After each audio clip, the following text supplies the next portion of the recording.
चल हो जा शुरू। केसरिया से मन जोगी हुआ रे, दिल झूमे देखो पतवारा हुआ रे, दिल झूमे देखो पतवारा हुआ रे। हर पल मनाओ केसरी त्योहार। विमल, बोलो जुबान केसरी।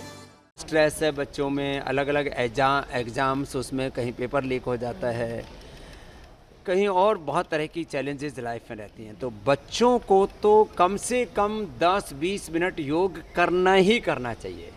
मैं तो कहता हूँ योग जो हमारे एजुकेशन का एक अनिवार्य हिस्सा होना चाहिए, ये ऑप्शनल नहीं, ये मैंडेटरी होना चाहिए।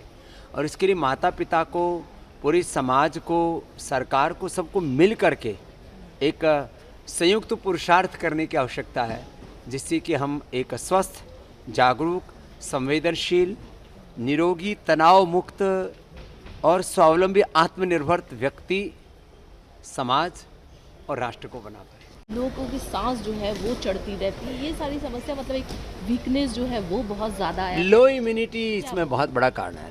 लो immunity, less physical activity, unhealthy thoughts, unhealthy eating, unhealthy lifestyle, फिर ऊपर से कोरोना के कॉम्प्लिकेशंस, फिर इन्वायरमेंटल चेंज, पॉल्यूशन, इन सब के कारण से अचानक कार्डियक अरेस्ट और बहुत सारी लाइफस्टाइल डिजीज़ और स्ट्रेस रिलेटेड जो डिजीज़ हो रही है। स्ट्रेस है बच्चों में, अलग अलग एग्ज़ाम्स, उसमें कहीं पेपर लीक हो जाता है, कहीं और बहुत तरह की चैलेंजेस लाइफ में रहती हैं। तो बच्चों को तो कम से कम 10-20 मिनट योग करना ही करना चाहिए।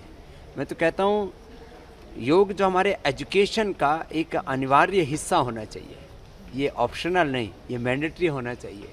और इसके लिए माता पिता को, पूरी समाज को, सरकार को, सबको मिल करके एक संयुक्त पुरुषार्थ करने की आवश्यकता है, जिससे कि हम एक स्वस्थ, जागरूक, संवेदनशील, निरोगी, तनाव मुक्त और स्वावलंबी आत्मनिर्भर व्यक्ति, समाज और राष्ट्र को बना पाए। लोगों की सांस जो है वो चढ़ती रहती है, ये सारी समस्या मतलब एक वीकनेस जो है वो बहुत ज़्यादा है। लो इम्यूनिटी इसमें बहुत बड़ा कारण है।